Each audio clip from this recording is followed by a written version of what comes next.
Okay, happy Sunday evening to everybody. Welcome to the Life Mastery Path, I think is what we're calling it, the Life Mastery Path class based on inner work, self-realization, the enlightenment process, deeply aligned with our Life Mastery course that I teach at the Institute of Interpersonal Hypnotherapy.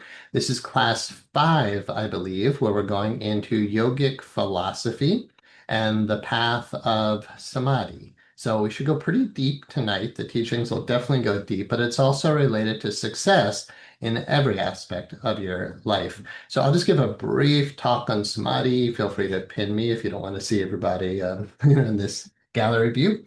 But I kind of like that we can see each other. You don't have to have your camera on or off. You are more than welcome to ask questions or share your own knowledge and wisdom. And then, yeah, we'll get into the PowerPoint, and also I'll show a spreadsheet that I think we've done in this Sunday night class for this life mastery work. But either way, I'm sure some of you haven't seen it, but it's always worth repeating some of these teachings. So the S word is the big word in yogic practice, the Samadhi word. And the first place, I mean, I was a religion philosophy major, is part of what qualifies me to sit here now talking about these things. And during those early studies, getting my bachelor's in religion philosophy, definitely courses on Hinduism, of course, and Buddhism, and eventually you come across the word Samadhi. But one of the most profound places you hear about it is in Paramahansa Yogananda's Autobiography of a Yogi. So if you haven't read that book and you're on the spiritual path, I highly, highly, highly recommend just go get a copy of Autobiography of a Yogi by Paramahansa. Hey, Fred, welcome to class. Yeah, highly recommend reading Autobiography of a Yogi by Paramahansa Yogananda. So that's one of the places I first started hearing the big S word, Samadhi. And the way Yogananda describes it is a state that seems almost incomprehensible, unattainable, just only for the greatest masters and gurus. And it's like, all right, maybe someday I'll get to have that experience. He writes about it in his book, and he's describing an experience. And I had to go to India to actually sort through a lot of like, what are the Yoga Sutras actually teaching? And is it just this one experience that Yogananda describes in his autobiography? He described an experience called Virat Swarup, which means the universal cosmic vision. It's when the soul is no longer bound to a body and you aren't limited to a body. The Yoga Sutras, which we'll talk about tonight, literally say you can become as small as an atom or as big as the universe. When I first read that in college, I'm like, that can't be real. Nobody's ever made their body as small as an atom or as big as the universe. But I was having what was called level confusion in A Course in Miracles at the time, which says on the level of the body, not the level of spirit. If you read this from the place it was written, you as spirit can be as small as an atom or as big as the body. That's true. And how could you understand that? Just imagine, you could use anything. I just grabbed the pen off my desk. Imagine staring right into the hole at the tip of the pen. A little hypnotic for you. Focus on the spot on the pen. Make your consciousness that small. Focus only on that one spot on the screen. Now make your consciousness big as the room. You can contract consciousness and expand consciousness. So Samadhi is all about consciousness. And the experience Yogananda talks about in his autobiography is cosmic consciousness. It's when the soul isn't bound to the body and it experiences universe. Now, I've had glimpses of this, and it's when you're out of your physical body, your etheric body, your astral body. It's just you as consciousness, and you literally start expanding to the size of galaxies, galaxies, just enormous beyond enormous. Most people I've read who've had the experience is terrifying at first because we're so used to this being the body. If another place to read about it is the Bhagavad Gita, where Arjun, who's considered the individual soul, says to God, who is portrayed as Krishna there, says, Krishna, please show me you as you really are, not just your two-arm form I'm seeing here, but show me your true form. And Krishna says, I can show you that with your bodily eyes, and you're not quite ready for it yet, but I'll give you a divine eye because you're my friend, he said, and I will give you this experience. He basically touched him on the forehead, like the great ones often do. And next thing you know, he's having this experience of cosmos, just majestic beyond words. And he was terrified too at the mightiness, the grandeur of it all. That experience, if we think about it for life mastery work and the word samadhi, why would we be talking about that tonight? Because let's say you have that experience. Let's say I could give you that experience tonight. It would still be a memory now, right? Let's just say you had that experience 10 minutes ago, right? And you're like, wow, that was really cool. But you still have to pay the bills. You still have to do the laundry. You still have to deal with your body's health issues. You still have to deal with the fact that your dog is having this issue and that your husband is doing whatever. So, is that cosmic vision really that valuable? In Buddhism and Zen, they say if you meet the Buddha on the road, kill him. That sounds terrible for those who are initiated in the path, but it's met with tremendous compassion. The idea is if you have an image in front of you, clear it away because the image isn't what you're looking for. So what is samadhi then? It's not what you see that matters. What matters when we talk about samadhi is who are you, the one who sees, the knower, the witness. Even if you become as big as the universe, what's more important? The temporary finite universe, because it is, no matter how big it is, it's still matter and it'll still return to energy anyway. What's more important, the thing you observe, no matter how glorious it is, or the observer itself? It's the observer itself that matters. So samadhi could simply be defined as deep absorption into your true self, right here now, not a past experience. If enlightenment is only an experience that comes and goes, wow, I had that experience once, right? When I was 10 years old, I had a vision of the cosmos. Now, what are you trying to do? You're trying to be your 10-year-old self all the time, going back to something that happened in the past. One hint about samadhi is you must be experiencing it now or it can't be samadhi. Hey, Kenya, welcome. It can't be samadhi if it's past tense or future tense. And it's not about the object of consciousness, it's about the consciousness itself. So samadhi could be translated, which it can't easily in English, as oneness with God. But the moment we say that, you might think, like, what does that mean? I am a person standing in heaven and there's someone uh, saying they love me or something. Like is there a you and there's a God? The idea of that is very dualistic, right? And implies imagery. There's a me who sees something. Yet in samadhi, you are the thing you're looking for. So again, if you meet the Buddha on the road, kill him. If you're standing before an image of the divine, right, realize the image is going to fade. What's left when all imagery fades, which is a deep samadhi teaching called nirvikalp samadhi, there's no imagination left. So here's a quote from Swami Baba Muktananda that can help you to understand what samadhi is. Man or human person minus mind equals God. So he said man minus mind equals God. Person minus mind equals God. So I encourage you tonight, don't wait for some mystical experience. Get your mind really, really quiet just by being present. And that's really what samadhi is. It's presence. It's awareness. A Zen master was asked, Master, what's the essence of the work? And the teacher said, awareness. And I said, but there must be some other way to explain the essence of the work. He said, okay, awareness, awareness. But there's got to be like, come on, you give us more words to understand this. Okay, awareness, awareness, awareness. This is what he said. Samadhi is awareness. When Buddha was so enlightened, he was sitting under a tree, right? And they said, what happened to you when you woke up? What happened when you were enlightened? He said, I just woke up. And Buddha means the awakened one, someone who is awoken to their true nature. Buddha was experiencing all the stages of samadhi, and eventually he got to mindful presence being right here now. But in yogic practice, so last time when we talked about Buddhism and Zen, we talked about in Anahata meditation, a descending energetic. We're coming down into the body. You can be totally here now, samadhi. There's a state called sahaj samadhi, which is just this effortlessness where you're one with all that is. You could say it's one with the Tao, no individual self. You're just one with the universe, and the universe is moving you, and you're just part of that. It's like the universe is breathing you, the universe is teaching through you, moving through you. That's beautiful, the here and now motion of it.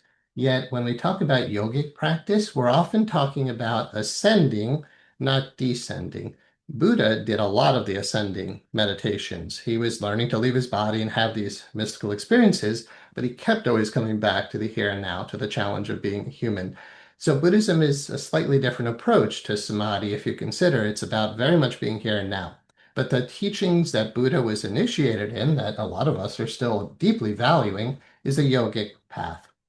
So Buddha basically was a Hindu yoga reformer. But what were the teachings there before? So the teachings we'll pull from tonight, or I'll reference, are the Yoga Sutras of Patanjali. I actually believe nobody knows who Patanjali was, but I think the text was written after the time of Buddha, about 300 AD to 300 AD, I believe. But either way, just because the book is written at that time, Buddha lived about 600 BC. The teachings were still there. I'm sure they got refined, but Buddha was learning how to go into deep samadhi meditation as a way to be free of suffering.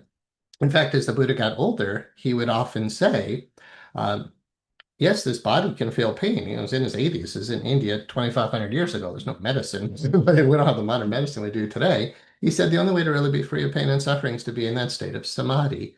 And that was what Buddhism was about, or is about, right? It's the teaching still there, this beautiful teaching, you can be free of pain and suffering. And essentially, that state of nirvana you hear about often in Buddhism is really just a sustained state of samadhi, meaning it's not just a meditative experience that happens once.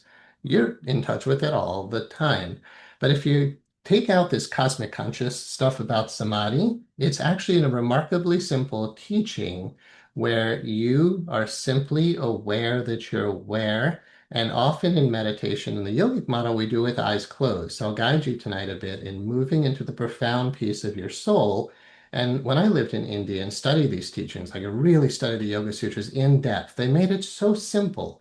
It was not I said, well, what's with that cosmic stuff? And like, oh, well, that's called Virat Swarup. That's a certain type of samadhi, but it's not the essence of what the Yoga Sutras talk about. So with that said, let me introduce you to a PowerPoint that we've been using. I'm trying not to be too promotional and zip through some stuff. So yeah, little overview pretty quickly because this power, if, oops, at some point, if you like, if you have my email address, you're welcome to ask for a copy of this because it keeps growing with each class. By the time we're done, it should be a pretty significant document full of a lot of ancient wisdom, as I say so myself. So it's a life mastery class we started this year in January, and we are up to class 5, Yogic Philosophy, the Path of Samadhi. The other classes are posted on our website and in YouTube. Next class, we'll go into Anahat meditation, which integrates Zen and yoga and sacred geometry in a really profound way. And that's the essence of my life's work. Our next hypnotherapy training starts on May 13th. All the Course in Miracles groups from last year are found at instituteofhypnotherapy.com/ACIM. It's over 50 hours of free Course in Miracles training. You can learn more about my work at onlinemonastery.com. And we do have a retreat happening up here in the Adirondack Mountains of upstate New York. It's absolutely gorgeous up here. We're just driving some family around, showing them the Adirondack Park. It is spectacular. We still have space available for this upcoming retreat, yoga, meditation, Tai Chi, A Course in Miracles, nature walks, vegan food. So love to have anybody who wants to be there, there. Two of my books on meditation, but let's not be too into promotion stuff. We've gone through the ox herding pictures you can see on the left. Next week, we'll talk about Anahat meditation, which is best symbolized by some of these images you see on the screen. Okay, with all that said, let's relate Samadhi, deep meditative teachings, to the Life Mastery course. Sorry, Matthew, I can't see the screen. Maybe Oh, thank you, thank you, thank you. I hope, was that happening the whole time for everybody? No, I can see the screen. Okay, I can see good. it too. Yes, All right. maybe it's something with the. No, I can see it now. Thank you. Okay, great. Okay. Good. All right, great. Oh, I wouldn't be in the recording, which is where most people watch this. Okay, thank you.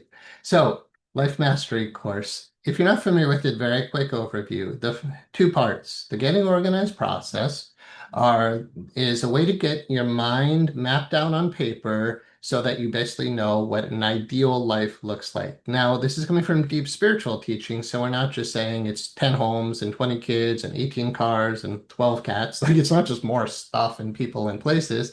It's a life, and I'd encourage you tonight to consider this statement. It's a life where you're at peace with every single level of your being in every way. Samadhi is peace.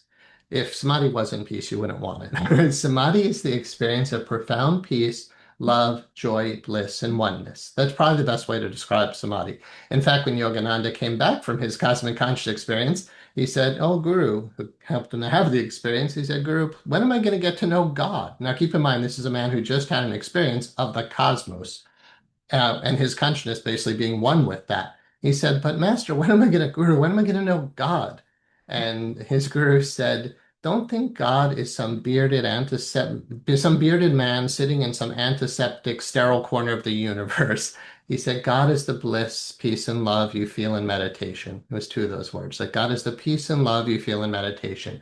Or it was the peace, bliss, and love you feel in meditation. The words I use when I describe the divine: peace, bliss, joy, love, oneness, and divine guidance. Samadhi is the state of oneness with that being. When you're experiencing peace, you're experiencing God, because there, A Course in Miracles says there is no peace except for the peace of God.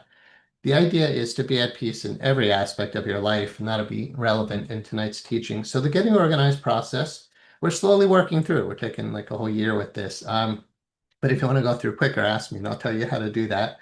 Of course, we did the core mission statement and we looked at life principles, and we'll look at a few more tonight as well. We also looked at life categories prioritized. So soon we can talk about universal law, but what I can tell you now is your vision is not a list of goals. Your vision in this is what your mission looks like unfolding in the world. And that's not something that you make up on your own. It's something you might say you co-create with the divine, but it's not something you just make up from your own ego. There's a difference in A Course in Miracles between creating and making. Spirit creates, and samadhi is oneness with spirit, oneness with the creative power that you are. Samadhi is the oneness with the creative power that you are. I think that'd be a safe way to describe it. The ego, which is not your true self, makes stuff up. So there's a difference between making stuff up, like I'm going to visualize the most perfect house. That could always, almost always be ego. Spirit has vision. In A Course in Miracles, it says, above all else, I want to see. When you go into deep meditation, you experience samadhi as what's called the vision of oneness. Samadhi could easily be defined as the vision of oneness. Here in the Life Mastery course, we're talking about vision, not goals. How do you tap into your vision? You have to meditate. If you don't meditate, and tonight's class will definitely help you to deepen the understanding of meditation. Meditation, like, why do I say you must meditate? Meditation is where you put your attention. If you don't put your attention on spirit, you might ask, are you really spiritual? Right? You could say, I live a spiritual lifestyle because I eat vegetarian, I give money to the homeless, I do stuff. But if you're not aware of spirits, then your actions really, they're coming from a good place, most likely. But spirituality, you could say, is just being aware of spirit, putting your attention on spirit. Samadhi is total immersion into spirit. That is pure consciousness. That is the knower, the seer, the soul, the awareness, and vision is found in that. So if you don't meditate, you're not necessarily putting your attention on that. Samadhi is basically to put your attention on the divine until you can tell the difference between you and the divine. It's when the lover and the beloved become totally one. They are one now. So as I define yoga tonight, the word yog, and I'll talk about the transliteration, the proper pronunciation of some of these words to the best of my understanding, but you could say yoga or yog. But when I lived in India, it was definitely yoga without the longer at the end. So the state of yog is samadhi. Samadhi is yog. Yog means oneness. You could say yog means to unite, but that implies one order and another order, two different orders of something come together to become one thing. It's not that you are a soul who's separate from God, and samadhi implies will get you back to one with God. You don't have to try to find God. She already knows where you are, and she's right here now. And it's not he or she, right? But it's fun to play with that because everybody's still, God is a man. So God is not gendered. Samadhi has nothing to do with gender or race or ethnicity. It's completely beyond time and space in a sense. The deepest samadhi is an experience beyond time and space. But again, you don't have to wait 20 years to have that experience. You just need to meditate. And when you're guided properly, you could experience that profound peace, bliss, joy, love, oneness, and inner vision that tells you what your mission is. You watch the great saints and sages, like Yogananda as an example. His mission wasn't from his own ego, right? Spirit was motivating that. If you're not in touch with spirit where it's motivating your life, The great Saint Kabir, the poet, he said, you wonder why everything in your life is some weird sort of failure. Because you're not actually doing your dharma, your mission, your purpose. And where does your dharma, mission, purpose come from? God, spirit, higher self, so oversoul, whatever you want to call it. Revelation comes from higher wisdom to you, not from you to higher wisdom. So you say, okay, God, what is my purpose?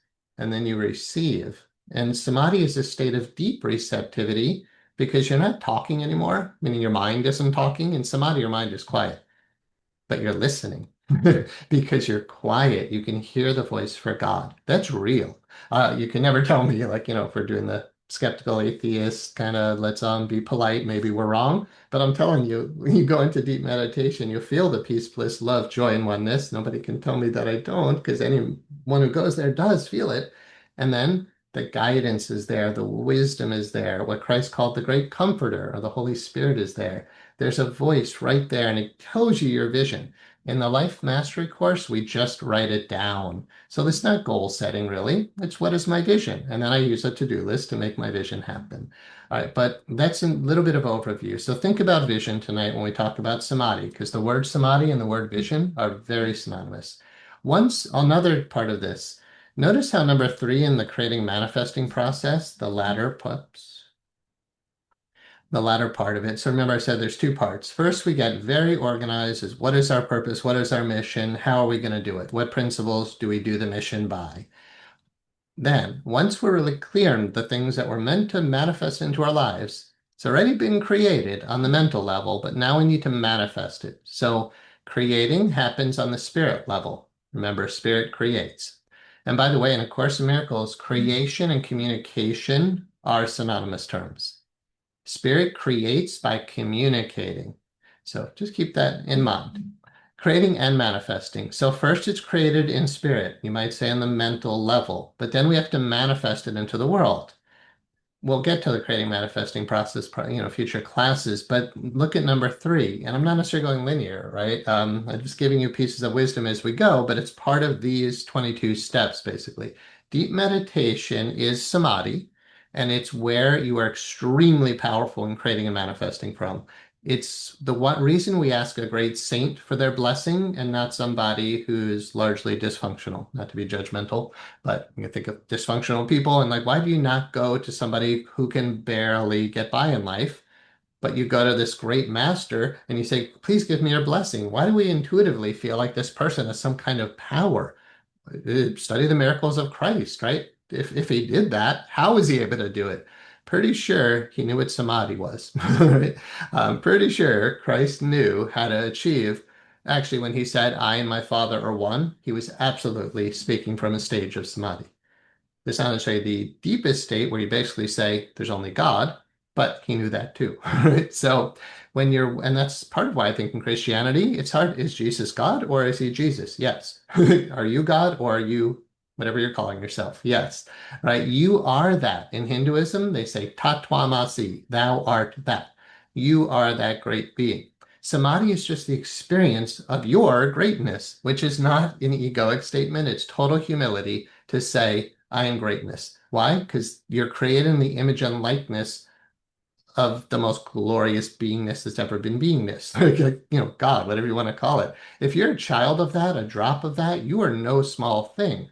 Without deep meditation, you're not tapping into that power. Okay, so samadhi really is the source of all power. I'll give you one other teaching here that's very deep for this before we move on. There's in yogic speak, in Sanskrit, there's a consciousness. The consciousness is called Purush. There's one word for it. There's lots of Sanskrit words for spirit. Purush literally means the supreme person, but that's misleading because there's no personhood. But person means you at your deepest identity, not a body, but you as consciousness or Purush. And God is infinite Purush, right? God is macrocosmic. You could say you're microcosmic, you're a drop of the ocean, but you are Purush. God is infinite Purush. You're a drop of that ocean. Prakriti is a word for energy or a life force or chi or shakti, prana, basically energy. Everything is made of energy. Prakriti is in the service of Purush. If once you understand what that means and you understand who you are, you realize why you're so powerful. Prakriti is in the service of Purush. Purush is consciousness, you, spirit. You're a spiritual being having a human experience. My hands are made of Prakriti. The brain, the mind, all that, everything that moves is made of Prakriti. Prakriti is in the service of Purush, meaning all the energy of the universe is at your disposal. It's at your will. You have dominion over all things, the Bible says, right? You are a child of God in theistic models. In yogic practice, you are that powerful, great being, and samadhi is the experience of that. Without deep samadhi, meditation, deep meditation, the creating manifesting process isn't what it could be. So lots of people do their collage and dream board, right? That's no big deal. But that's not, deep ancient wisdom to get $1 million bill and put it on your billboard, your cockboard, whatever. Deep meditation is part of the ancient wisdom. And to me, it is part of a self-actualized life because, like I was saying, you want to be at peace in every life category, and samadhi is peace. Okay, so we've covered the core mission statement in earlier classes. If you haven't written yours down yet, I recommend going back, and that's mine highlighted. And then the life principles. Let's just take a few moments here. Here are my life principles 1 to 12, and I won't go through those again, but we also went into the Bodhisattva precepts, largely found in Zen Buddhism, but different versions and different branches of Buddhism. We related this to the life principles teaching in the Life Mastery course. Life principles, meaning everything you do is coming from your highest values, goodness, truth, integrity, love, compassion, philanthropy. We write this stuff down, we live by it. So do Buddhists and so do yogis.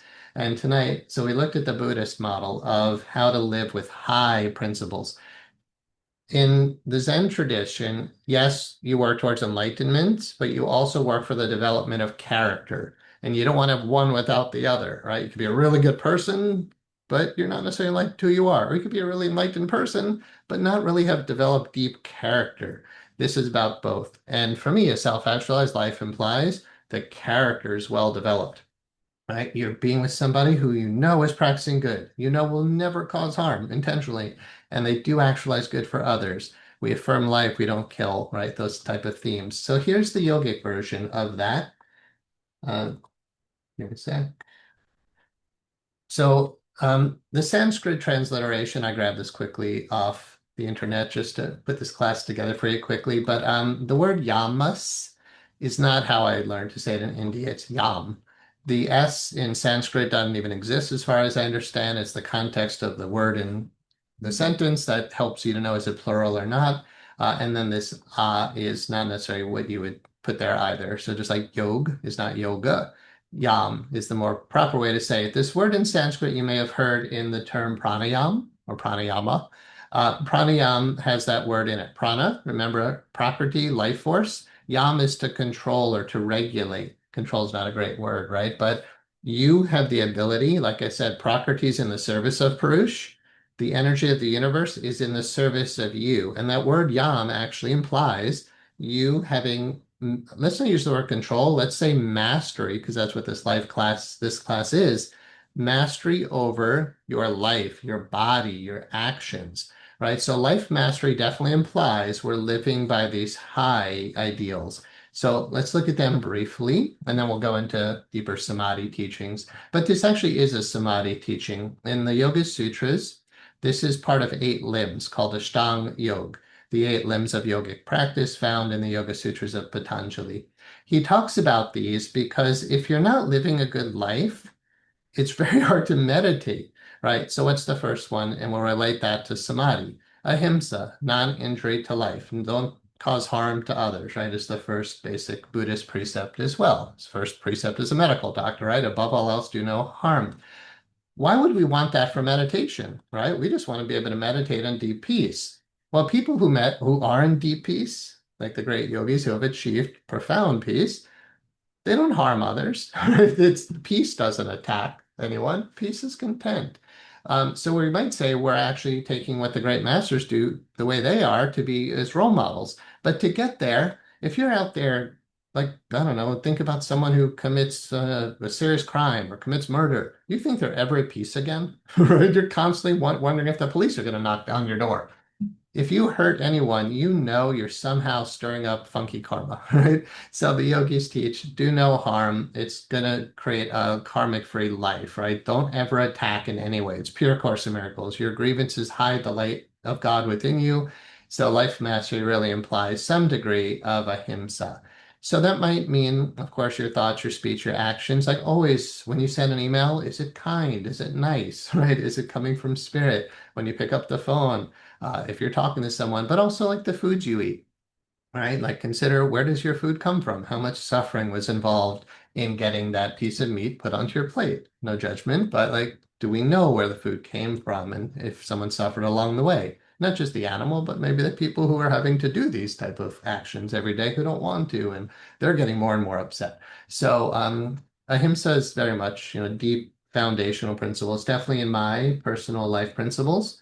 Number four, nonviolence is the word ahimsa. I just put nonviolence because I knew others would see it.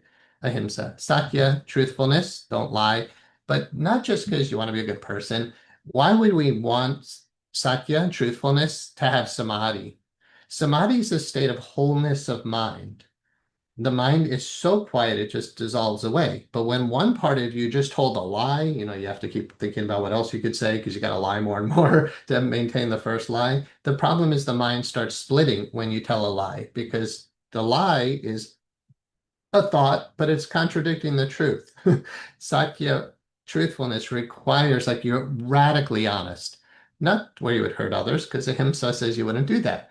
But to be in a state of samadhi, you can't deny, you can't be deceptive, you can't say, no, I don't feel sad when you feel sad. If you say, I don't feel sad, you're not being true to yourself when there is sadness, and now you put a split in your mind. Remember, samadhi is a state of wholeness, not of body, because the body just is what it is. It's referring to the mind. Like when you really look at what does the Yoga Sutras say about the state of yoga? It really says there's no mind. There's a state called Narod that we'll talk about tonight. It's when the waves of your mind just stop moving. Man minus mind equals God, right? What I said before.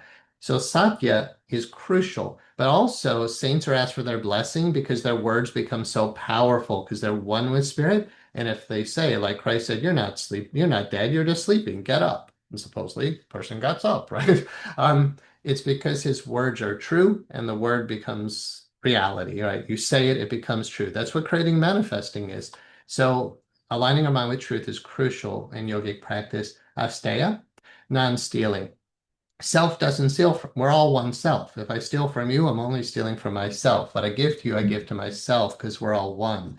So the yam of yogic philosophy come from the enlightened state of consciousness. Enlightened masters don't steal. They only want to give away. Every great saint I've ever studied with, been with, read about, they're so generous. They only want to give away. They don't need anything else. There's no needs for a deeply advanced yogi. In A Course in Miracles, it says even an advanced teacher of God will have some financial needs while he or she's here, but whatever they need is given to them to fulfill their mission. They're not worried about it. I'm here on a mission. What I need is going to be there to fulfill my mission. Um, yeah, we can feel free or fear, but we trust. I'm here with a mission. I'm here with a purpose. And that really is so much about giving to make the world a better place.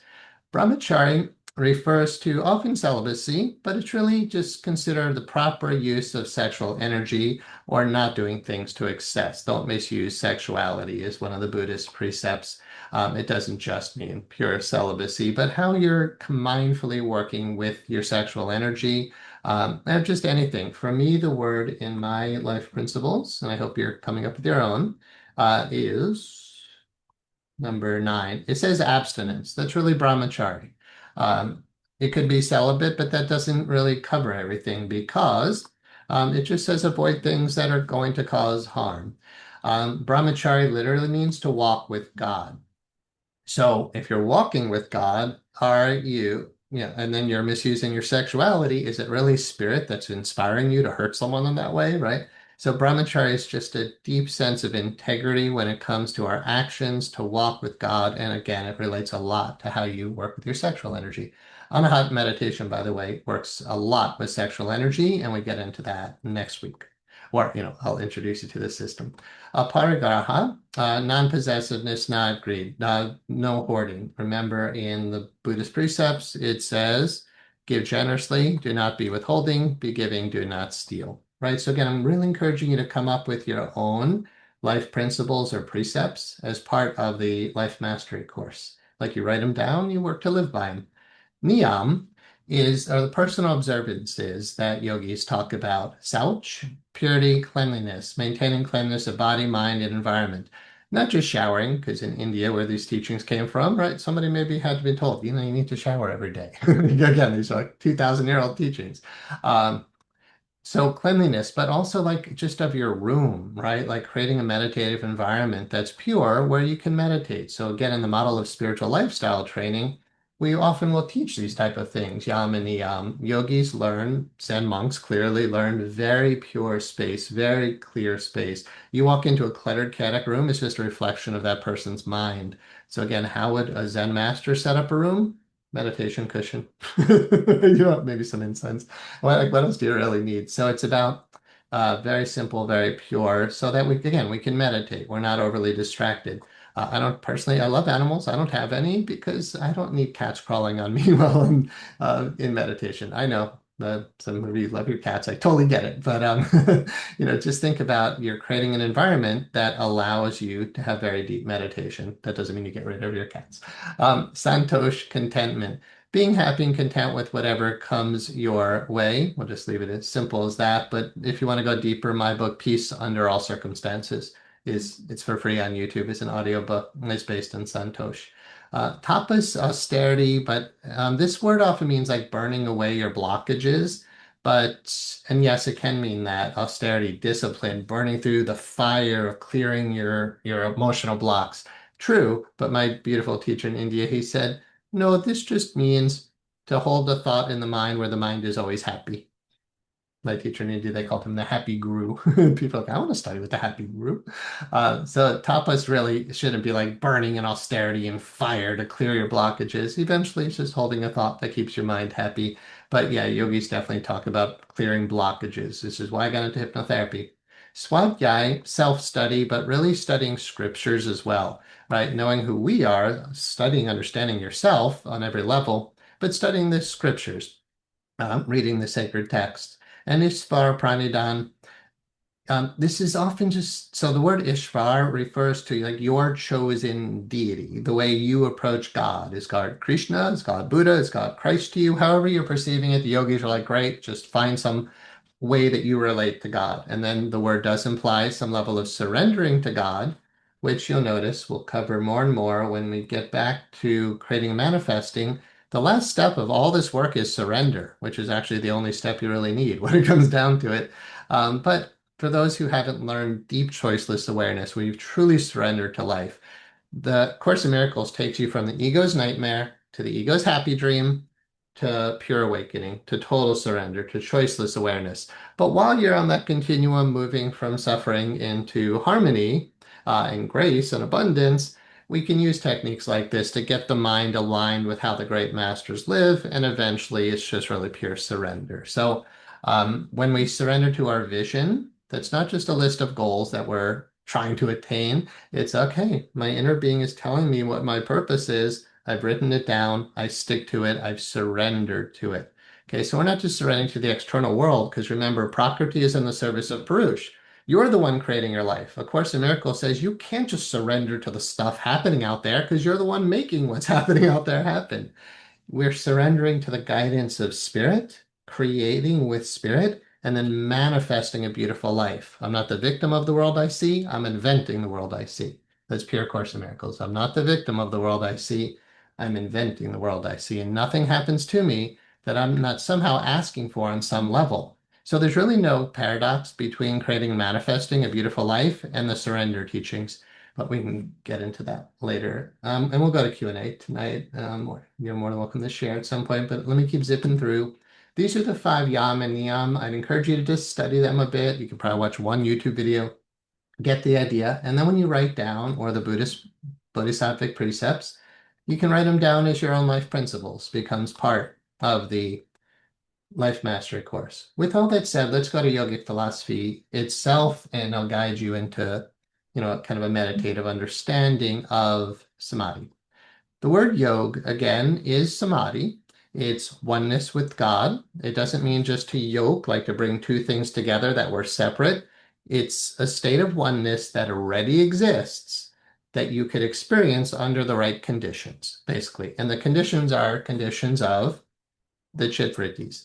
So I'll explain what that means. In the Yoga Sutras of Patanjali, which is definitely worth studying, but if you're wondering what's a good version to read, feel free to ask or shoot me an email, because they're not all translations of the yogic scriptures are created equal.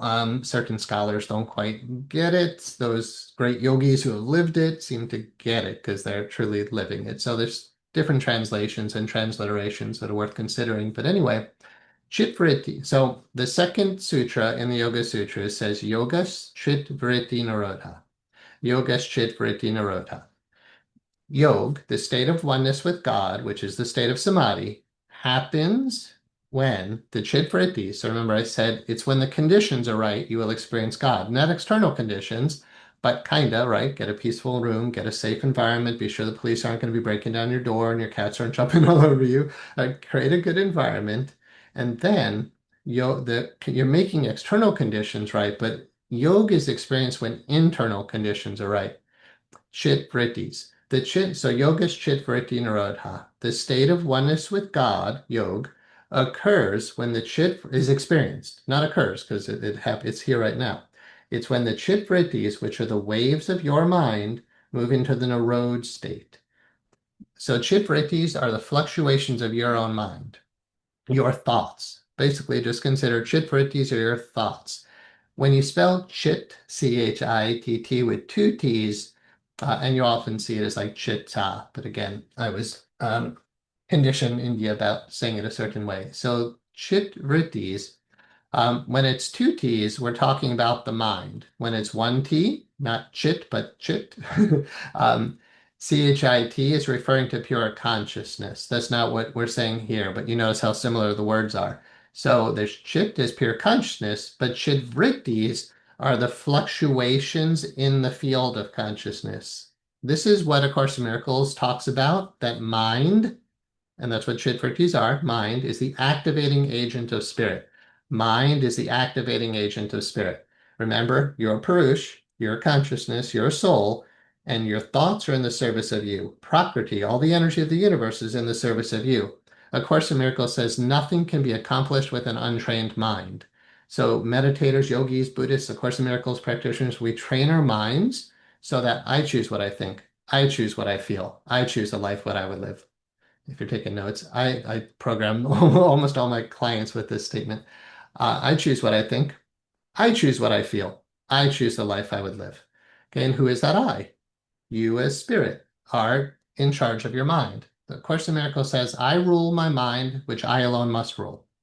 So the chitvrittis need to be, and we talked about the Buddhist ox herding pictures. This is the struggle of the dealing with your chitvrittis. This ox here is representing your mind, and it's all over the place, right? So first we glimpse, hey, this is deep, and we've been through this, so I'm not going to talk about the subtleties. But basically, if we just see the ox as your mind right here, all right, you've glimpsed, let's just say what the problem is. You got to get that thing tame. Eventually, it's tame. Eventually, you're riding it home. You're transcendent to your mind.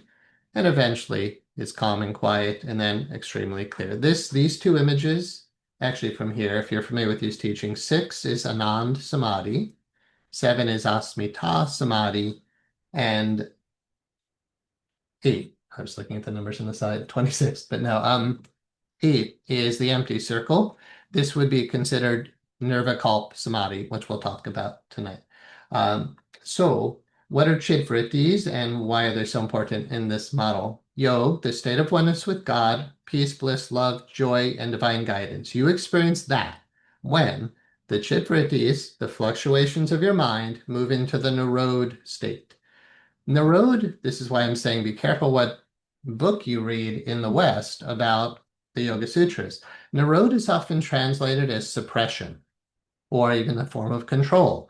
So a poor translation of the Yoga Sutras, Yoga Vritti Nirodha, is translated as you'll experience oneness with the divine when you stop your thoughts and they don't arise anymore. The problem is, if there's a you controlling your thoughts, it's dualistic and it's not what the Yoga Sutras actually mean. Narod happens, if you can watch like where my hands go, when the consciousness withdraws back into itself, which is the third sutra in the Yoga Sutras. When consciousness is one with itself, the mind will settle because you're not in there stirring it up. Remember, there's a you and there's a mind. You're not your mind. You're not your brain, certainly, because that's just the body, but you're not your mind. You're the observer of your mind. When you pull back into the observer, now you're moving into samadhi, and your mind will settle. That's narod, because we've turned the attention inwards. You turn the light around is a Christian term for what's happening here. In Buddhism, I'm sorry, yes, but in yoga, it's called pratyahara, sense withdrawal. We turn the light around. We pull away from the senses, away from the world, into the bliss of the soul. That's what stage 6 is all about, a non-samadhi.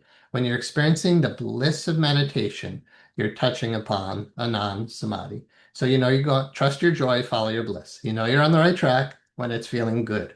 When meditation is feeling blissful and joyful, you're on the right track. But even if it's not blissful and joyful, do it and you're on the right track. In Zen, it doesn't matter if your practice is blissful or not, just engage your practice. You get on the meditation cushion whether you like it or not, because that's the word here, tapas, austerity, right? How do we tame this ox of the mind? We do spiritual practice called sadhana, spiritual discipline. You get on the meditation cushion, you do yoga, you study scripture. The ox doesn't want to, you make it, right? It's been caught up in the grasses of the world. We want to have it start feasting on the bliss of God, right? Have it start finding this incredible wellspring of love inside. And like, all right, now I'm on the right track. So it wouldn't be life mastery if we didn't have the depth of connection with spirit. Uh, all right, yogic philosophy here. So yoga's chitvritti nirodha is man minus mind equals God. When the state of oneness with the pure peace of the divine occurs, when you're rooted in the essence of your true self, you've withdrawn your consciousness back into its source, which is right here now, and the mind is pretty much totally quiet. There'll be little ripples, but it don't even matter because you're so high above it. It's like, oh, there's a thought. You notice it, but this in stage 8 here, it talks about the chitvrittis. It says, how can a snowflake exist in a raging fire? Your mind is not an issue at this stage because you're in a state of narod, which again is deep meditative absorption where the mind pretty much settles. And because the mind is quiet, there's no ego. Because there's no ego, there's no fear.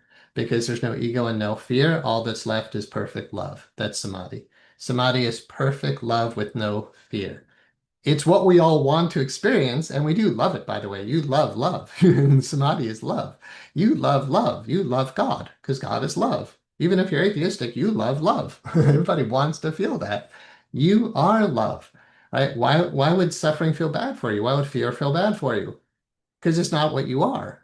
You are love. Samadhi is the experience of that.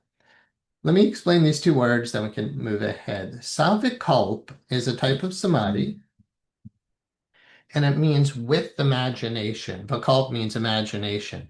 In NLP, in hypnosis, and creative visualization work, it's savikalp. It's not necessarily samadhi, but savikalp means using your imagination. Nirvikalp means without imagination. So nir in Sanskrit, without imagination. That's actually the state we're moving to, but there's no visualizing getting the new home. There's no visualizing anything. You're not visualizing making $1 million a year or whatever. In Nirvikalp Samadhi, did I spell this wrong? Yes. Nirvikalpa. Nirvikalp Samadhi is a state, and if you need an image, it's the empty circle. Um, it's not dualistic. There's no duality because the universe is one. It's when your mind is totally quiet, you're aware of that oneness. That's all. We just need to get the mind totally calm and quiet, and what's left is your experience of the divine. And you'll know because it's peace, bliss, love, joy, oneness, and there is divine guidance there. Yeah, this is stage 8, and each stage could take a year to go through when you're very serious about a spiritual path. So don't feel like this is unattainable. Like I said, Yogananda's experiences, the cosmic conscious experience is not what we're talking about here, because this is not a temporary experience. This is something you can move into any moment of any day, and then you practice just staying it. And Sahaj Samadhi is basically when you don't leave it. Here, stage 10, he's just in the world with helping hands, but he's always in that state, right? You don't even, you do spiritual practice for different reasons, but not to achieve something. You know who you are, and you know you're one with all things in stage 9, and now you're being of service to others. So your enlightenment, which is really what we're talking about here in 7, 8, stages, I mean, it's a process of enlightenment, right? But stage 6, you're attaining the bliss of samadhi. Stage 7, you're experiencing the beauty of your own soul when your mind is super quiet, minimal ego, and this is just pure awareness of pure spirit. You, as pure spirit, are one with all that is, but remember, the stuff, all that is made of energy. You are pure consciousness. Prakriti, the energy of the universe, is in service of you. Find the true you, which I'll guide you into tonight, the peace of your own soul, and then what you start visualizing becomes extremely powerful when you put powerful emotion into it. Look at the creating and manifesting formula. Deep meditation, but knowing what you want, first of all, clarity of intent. Deep meditation, visualize what you want. That's savakalp. We're seeing an image of it with strong emotion and the power of the mind. That's how stuff manifests. When you're in deep meditation, if you visualize it, put powerful emotion behind it, trust your joy, follow your bliss, and use the power of your mind to suggest it. So, for instance, graduates of our school, on or before December 31st, 2026, I'm seeing 25 or more full-paying, that's a lot, 20 or more full-paying clients per week, right? And I'm making over $100,000 per year. Let's say you're visualizing that. You would see it as if it's already so. You'd put powerful positive emotion behind it. God, it's going to be so joyful. I can feel it now. Abraham Hicks teachings, I come into vibrational alignment with what I want now. Oh, whatever that beautiful dream home will look like, feel it as if you already have it. And then use the power of suggestion. On or before this date, I have this. So we'll get to how to use this formula to make stuff happen. But to really make stuff happen, you need to be in deep meditation first. So that's part of why, I mean, enlightenment is the main reason, because that's that's what it's all about.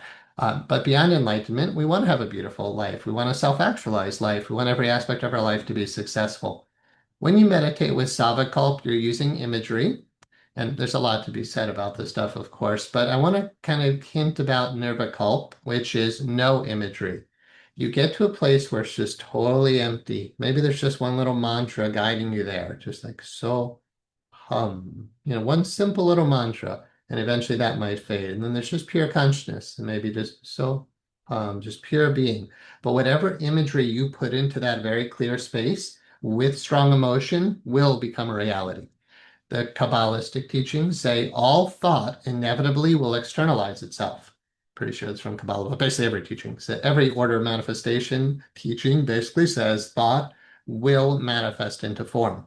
You want to go beyond thought, the observer of thought. And then the observer of the thought, you, spirit, consciously puts into your mind what you want to have in your mind. I choose what I think. I choose what I feel. I choose the life I would live, but I'm not doing it for my ego. I'm co-creating with God. I listen to the higher wisdom, and Spirit says something like, write this book.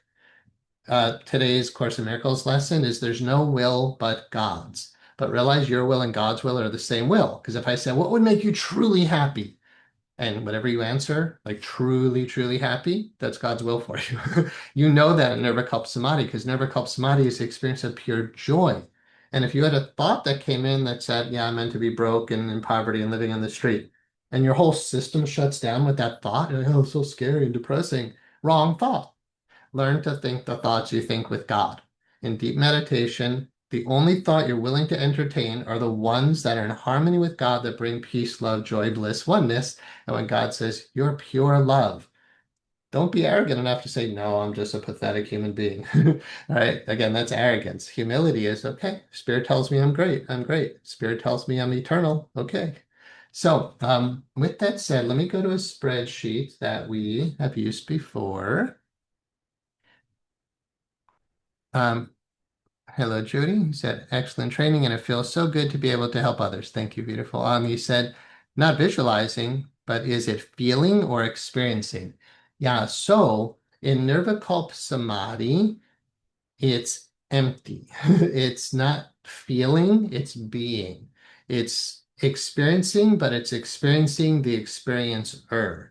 Imagine a state, which is hard to imagine, where body and mind drop away. You only know this world, you only perceive the world because of the body, right? Without the five senses, you wouldn't be aware of this world. In deep samadhi, you go into what's called pratyahara. You withdraw the attention away from the senses into spirit. When you're very, very deep, there is no visual of the physical world. There's eventually, you're not even aware of your own body. And your mind is clear. So there's no feeling the way we talk about feeling a body in the deepest sense of the term. Now, there are stages of samadhi. You can be fully conscious here now and feel what you're feeling in your body. Don't get me wrong. But when we're talking the deepest meditative state, which is transcendent to time and space, and I don't just mean up there, I mean deeply, deeply within, you will experience body drops away, so there's no physical feeling. That's why the Buddha felt no pain in samadhi. Because you literally are so deep in your own soul, you're not feeling the physical world, which includes your body.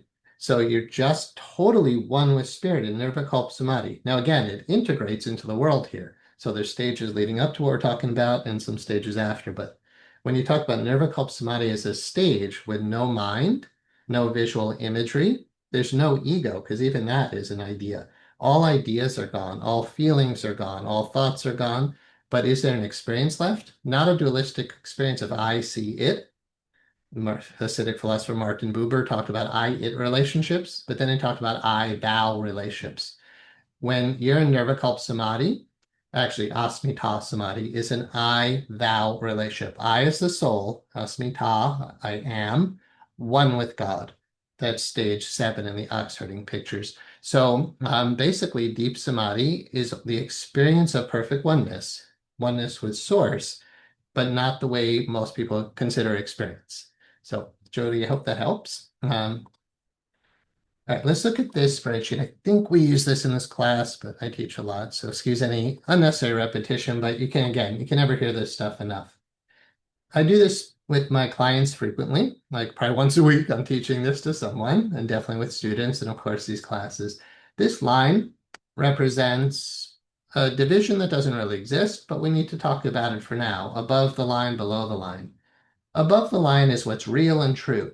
Below the line is an illusion and unreal. Yogis care about what's above the line. And by the way, if you're totally new to the idea of yoga, yoga is not just all those body stretches and the breathing exercises. When you go to a yoga class, that's the realm of what's called hatha yoga. But there are other types of yoga, and hatha yogis eventually realize all those body postures are only step 3 of an eightfold path. And they're like, oh, well, step 4 is the breathing exercises, pranayama. Okay, great. You're doing asanas, body postures, you're doing pranayama. But that's only stage 3 and 4, 5, 6, and 7, and 8 of the Eightfold Path of what we're talking about now. This is what yoga really leads to, samadhi, not just a flexible body. Right? And that's only one type of yoga. There's devotional yoga, bhakti, where you're singing and chanting to God. And that's an approach, and it has nothing to do with stretching your body. There's dhyan yoga, meditation. Well, I'm actually teaching you more dhyan yoga right now. Dhyan means meditation. Remember, that's what Zen means.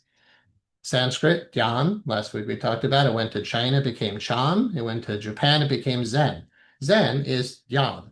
Dhyan is what we're talking about here. It means deep meditation. Meditation. Dhyan is meditation. So you're learning to meditate on consciousness, the eternal, immortal spirit that's pure, free, and forever. The teaching here is in yoga is to discern the difference between the real and the unreal, truth from illusion. You do that, and I'll guide you into the meditation tonight through a process called netsi netsi. I'm not this, I'm not that. Um, I could talk about this for an hour. We don't have them, we don't have time to go into this as deep as we could, but realize below the line is your body, emotions, and your mind, your conscious and subconscious mind. You could say your superconscious mind, your higher self, is what's above the line. We need to discern the difference between the world of property, the world of energy manifesting into form, and the source itself. You're a co-creator with God, if you want to use the G word. You find the seat of your soul, the knower. This is where you find your dharma, your mission, your purpose, your true identity. The problem is most people live below the line and try to find happiness below the line. Life mastery, using yogic teachings, says you must know the absolute truth first and then live from there. Trust your joy, follow your bliss, because this energy up here is love, peace, bliss, joy. It is I am. It's awareness. So it's not an experience of the world. It's an experience of immortal, eternal consciousness. This is not as far away or difficult as you might think. It just requires the right guide to point you directly to it, which again, I'll do my best to do tonight. So yogis definitely want to ask the question, who am I? And don't ever settle for anything below the line. You're not an inner child. Those of you who suppressed your inner child, I know that seems like your true self, but it's not your truest self. Your inner child needs to be healed and integrated, grown up, and absorbed into spirit. Same with your inner critical parent voice, and honestly, same with the inner adult. Remember, if you know transactional analysis, the ego states, parent, child, and adult, are all ego states. By definition, it's not your true self. Ego is a false self, not your true self. So we need to go beyond that. Narod, here you see the term narod vritti, is turning the light around, putting your attention on spirit instead of matter. When you're in this space, you could say, who am I? And let the silence answer. Let the consciousness answer. It's right there telling you I am, but you don't need your mind to understand it. When you're feeling peace, bliss, love, joy, oneness, and meditation, that's the answer to who you are. You are the light of the world. You are divine consciousness itself. You are spirit. You can use any words for it, but there is a you that is this immortal, eternal, great being. And this is what, the great masters say, and we want them to be right because it's right. Nobody's taken this journey and hasn't experienced that. So Bhutan vritti, remember the word vritti or thoughts? That's like thoughts of the world, waking, dreaming, sleeping, the stuff we do down here in the human realm. When we get above the line, we're talking Narod vritti. So Bhutan vritti, your thoughts are focused on the world. Narod vritti, your consciousness is focused on your soul, and your thoughts settle down on their own. You don't have to think about the divine. You can contemplate God, but yogis actually don't talk as much about contemplation. They talk about concentration. Put your attention on God. In A Course in Miracles, it says to be in the kingdom of heaven is merely to put your attention on it. That's what yogis do. It's totally what A Course in Miracles teaches. If you want to be in divine consciousness, you just put your attention on it, which we'll do in just a moment. One other thing to consider in life mastery teachings related to yoga, vairagya. Vairagya is the second jewel. The first jewel is vivek, discern spirit from matter. Purush, pure consciousness, from energy and all the stuff energy manifests as. Right? If it's moving and changing, it's an object of consciousness. It's made of property. It's made of energy. Fine, not bad or wrong, just not you. It's what you're observing. If it moves, let it go. That's what vairagya means. So vivek, discern what's changing and moving. Discern what's immortal and eternal and unchanging and free and forever. Put your attention on the immortal, eternal, unchanging, free, forever consciousness, and vairagya, let everything else go. Surrender it. Let go, let God. Let the universe take care of the details. We create and manifest from above the line. We find our mission and purpose above the line. We know who we are above the line. It's just always the answer. Put both eyes on God. Anybody could teach you how to manifest money, right? But to me, life mastery is every level complete. So let me just show you one other thing, and then I'll take it on a meditation, and we can go to any Q&A. So life categories prioritized are a big part of the life mess. You should be seeing that. Remember the life mastery course? We know our core mission statement. It's written down. It's super clear who you are and what you're meant to do on this planet. Your life principles, how will you do what you're meant to do? Kindness, love, respect, integrity. We'll get to universal laws eventually. But next, life categories prioritized. We've been through those, but let's just take a moment again. These are your 10 or so, 10 or 11 life categories that we all as humans tend to have. You're a spiritual being, and I encourage you to prioritize that if you haven't noticed. Mental, emotional health, your physical health. You might say this is you as the human, spirit, mental, emotional, physical being. You're really only spirit, and you have a mind, and you have emotions, and you have a body. But those are things you have. You as spirit have a mind, emotions, and body. You want mastery over the mind, emotions, and the physical body. Mastery doesn't mean control, just mastery. You have mastery over career and finances, over relationships, all these categories. So the idea is every category is successful. But tonight, what I encourage you to consider, how do we truly get life mastery? Are you at peace with your spirituality? Do you feel the peace of God? Is your mind totally at peace? Is your heart totally at peace? Is your body, are you at peace with your physical health? Like when you're struggling with a health condition, you're not at peace necessarily. You can be, right? But is the body, so peace under all circumstances means I'm spirit. It doesn't matter what's happening in these levels. But life mastery says, I want all these levels successful. But how can you measure that right now? Are you at peace with your home? Right? If you're worrying someone's going to break down the door or the roof is going to cave in or, it's not a safe neighborhood or you can't pay the bills for your house, it's not mastery, right? You're not at peace with that. Are you at peace with your education? Do you have the education you need or you're getting the right education? You know what you need to know. You're at peace with enough free time for yourself. Do you have enough time for you? So I would encourage you tonight, I was doing this earlier today, meditating in tonight's class and spending time with Samadhi and then thinking about the life principles. I'm at peace with God. My mind is at peace. My heart is at peace. My body is healthy and at peace. My career and finances are healthy and at peace. That category is always, challenging for sure. I think for a lot of us, for me, but at the same time, I'm at peace with a great team. Thank you, those who are here who are part of that. Right, there's a beautiful team who's making beautiful things happen, and yeah, we can be at peace with that, even if it's not fully accomplished yet. Same with the house. Maybe you don't have that dream home yet, but you're at peace with where you're living. It's remember, like every moment in Zen, right here and now is where we find Samadhi. You can be totally at peace right here now because you are at peace. You are peace. And you want that to blanket into every aspect of your life. To me, that's one way to measure life mastery. I have more than enough travel and vacation in my life. I'm at peace with that. I have a great vehicle. I don't have 20 vehicles that are breaking down. I got to insure and register, and I have one good car. Right? I'm at peace with that. I'm at peace with the amount of money I'm able to give away to help others. Right? So again, life categories prioritized. You're clear on what your life categories are. You're putting time, energy, and money, if necessary, into succeeding in these categories. And life mastery would be when you could say at any moment, wow, all these categories are solid, they're good, I'm at peace with that. All right, before we go into meditation to help you to experience more of what Samadhi is like, hey, Paula, welcome. And welcome, Ray, and anybody else who joined in, any questions you're sharing before I guide you a bit into the state that we're talking about? All right, great. Let's do that, and then we can still do Q&A at the end. So you can close your eyes if you like, 15 or so minutes. If you need to log off, I won't be offended. But I invite you to close your eyes.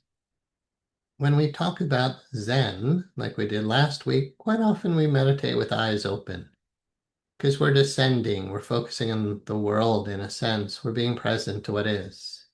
But now let's forget about the physical world by closing your eyes.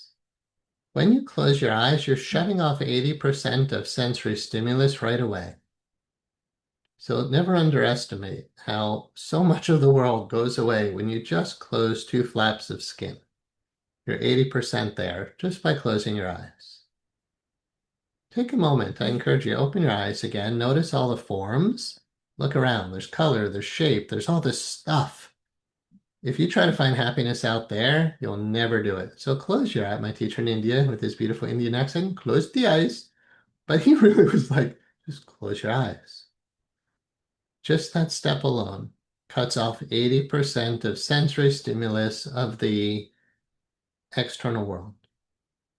Start to put your attention in the space in your forehead. Don't strain your eyes, but gently focus in and up. Let's take a moment before we go deeply into that space, the I am presence.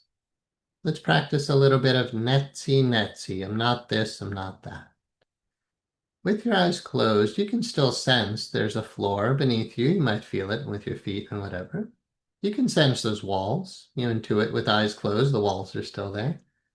And sense the ceiling. In your mind, realize the floor, walls, ceilings, that's made of prakriti. It's made of energy. Affirm in your mind, I'm not this, I'm not that. I'm not the floor. I'm not the ceiling. I'm not the wall. You manifested that stuff. But let's go deeper into the true creator, the true creative force. Sense your body here now. Sense your clothing. You can sense this, the feeling sense, right? You can feel what I feel in my body. Feel your clothing. Ask yourself, am I this shirt? No. Am I these pants? No. Am I my left sock? No. Am I the right sock? No. Just affirm in your mind, I'm not clothing. Clothing comes and goes. Clothing is in a constant state of molecular change. You could observe it. You can move it. It's not you. So we're going to go deeper now, sensing the body itself, and do the same thing. I'm not my legs. I'm not my arms. I'm not my torso. I'm not my ribs. I'm not urine. I'm not pus. Sorry, but this is what your body's made of. It's not you. I'm not feces. I'm not mucus. I'm not cerebral spinal fluid. I'm not stomach acid. Right? Realize you're observing all this stuff, but it's not you. So let's keep going deeper towards you. Notice the feelings in the body, the sensations, hot or cold, thirsty or dry, moist, wet. And just affirm in your mind, I'm not the sensation. I'm not the heat or the cold I feel. I'm not comfort or discomfort. Keep going deeper within. Focus on the emotions at the heart level. I am not my emotions. You could feel sadness there, but it's not you. You're the observer of it. You could feel anxiety or just fear, but you're the observer of it. You might notice anger inside, but you're the observer of it. There's the I-it relationship happening. I observe it, subject, object. Now go deeper towards your own mind. Observe your thoughts. Let your mind right now just say blah, blah, blah, blah, blah, or yep, yep, yep, yep. Just let your mind literally start babbling. Notice how you can hear that. Let your mind just kind of scream in there, I'm here, I'm the mind. Let your mind just say, I'm the mind. And then ask it to be quiet. And then it starts talking again, because we need to learn to train it. However, realize you're not your mind. You're the one that influences or controls those thoughts. Let your mind right now say, do you hear me? And then when it's quiet, you're still there. Now, let's go into the space back in your forehead. Gently turn the attention inwards into awareness itself. Find your two ears with your awareness, but imagine pulling away from the external world. Let my voice go with you, as Erickson said. Let my voice go with you into the core of your soul. between your ears, and above that. Imagine being between your two ears, not in your brain. Don't visualize a brain. Just sense where the center of your consciousness is. Pull the attention in to that center. Find your eyes, but put your attention behind your eyes. You're the one who looks through eyeballs, but you're not eyeballs. You would still be there if there were no eyeballs there. You're not your eyes, so go behind your eyes.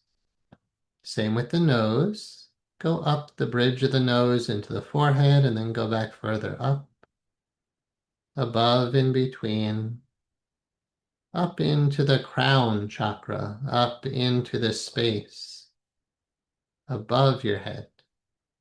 You might even feel like you're kind of behind the body, looking down, observing it. Same with your tongue. Nothing to taste down there, just turn the light around.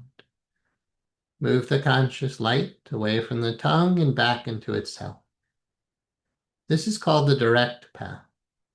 It doesn't require anything but perhaps some gentle guidance to put your attention on the knower. You're finding the silence behind your thoughts, the peace that's there between your thoughts. Just keep letting go of the external world. Notice how you forgot about Saturn and Jupiter. You weren't even thinking about those. Let them go. Surrender those. Mars and Neptune, you could care less about. Can you do that to the whole Earth? I don't care about this planet right now.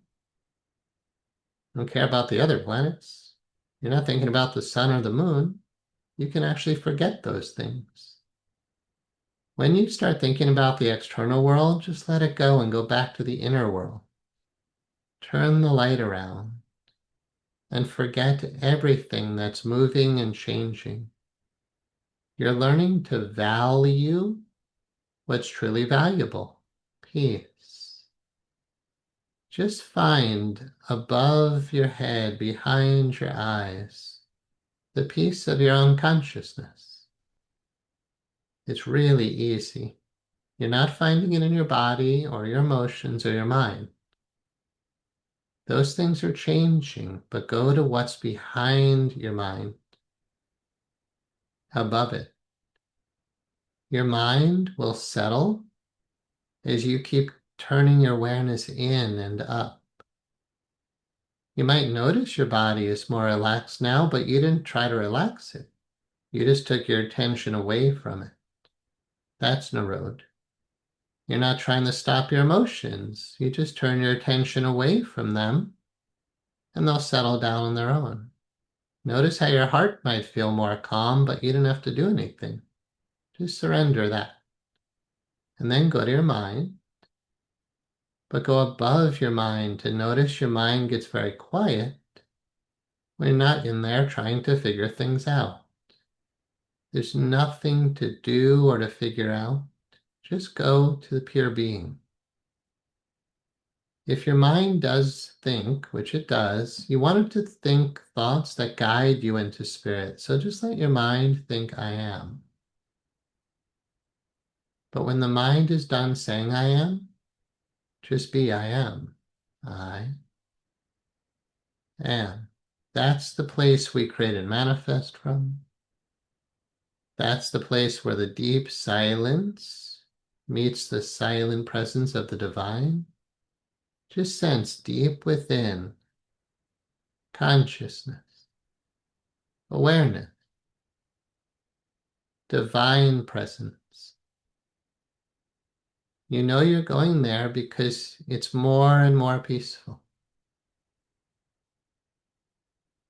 It's not the lower levels that you're trying to make it peace, but they're naturally finding peace when you transcend them. Just keep transcending, putting both eyes, all of your attention on source energy. It's not happy, but it's pure joy. And it's pure bliss. Samadhi is simply oneness with what you already are. You don't actually achieve it, you just move into where you already are. You're right here now. So if your mind goes to the past or future, don't have your mind think about now. Just put your attention here now and go back into attention itself.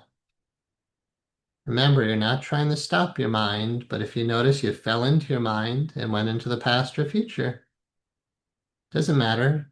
Compassionately, just let the thought go. It doesn't matter what you were thinking. And just go back into pure consciousness. So if you need a mantra to help you to keep coming back, just think I am. But practice putting attention on I am. Remember, we think the thoughts we think with God in A Course in Miracles. So if you were going to think thoughts, they might be, I am peace. But it's not the mind which is the peace. You are the peace. The mind can say, I am love.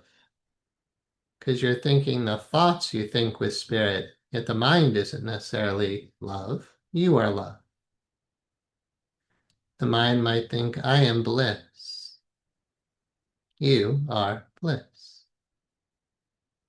Or maybe the mind would think, I am pure, free and forever. The mind isn't free and forever. The mind comes and goes, but you are pure, free and forever. A Course in Miracles says you are innocent and guiltless. Forever and always. Nothing can change what you are. Fire can't burn you, water cannot wet you, wind cannot wither you, weapons cannot cut you. Immortal, eternal, absolute bliss consciousness. Notice how it's always there. This is not philosophy or theology. It's just being. This is dhyan, meditation, or Zen. Yet here the attention is on the transcendent, absolute bliss consciousness. I am. Just trust your joy, follow your bliss. As it feels good, just keep going deeper into it. There's no problem that has to be solved, so your mind can just settle down as you keep turning the light around.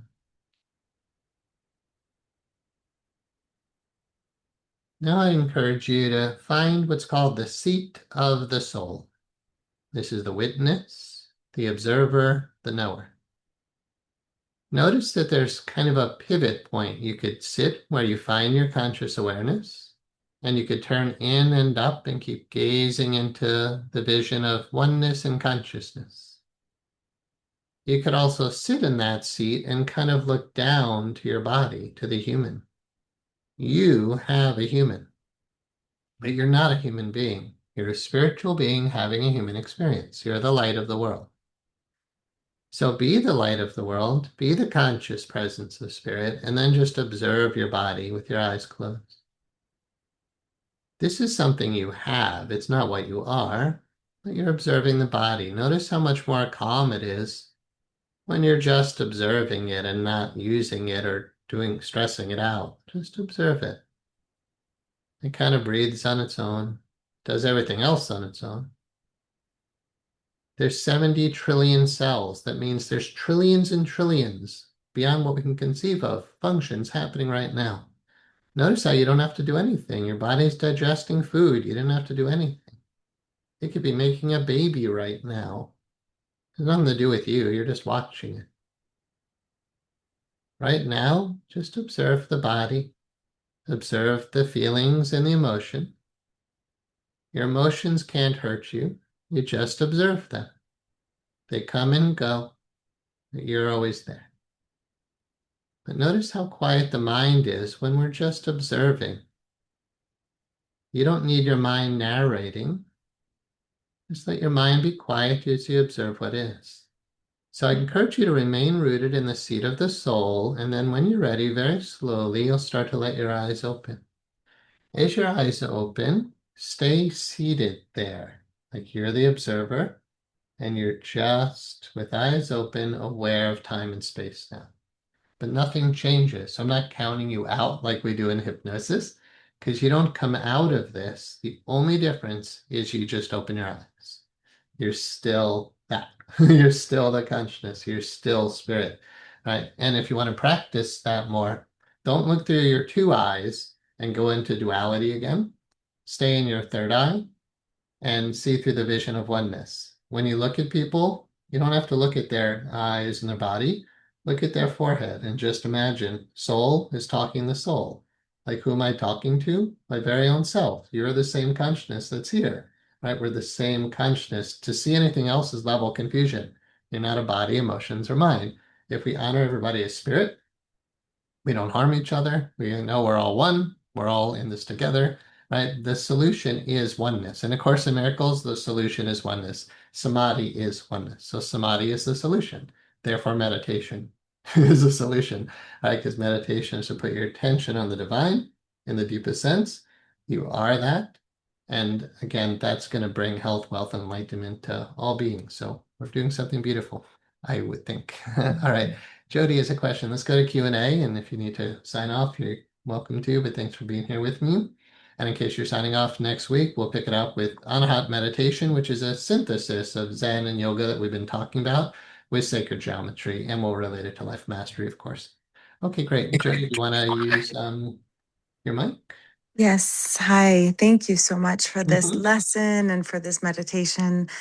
I guess from being from this place of being in the oneness, I have been challenged a little bit trying to find the edge of why the world is so rewarding to ego or spiritual misuse of conduct. Mhm. And it's so hard because I'm so dedicated to living this way.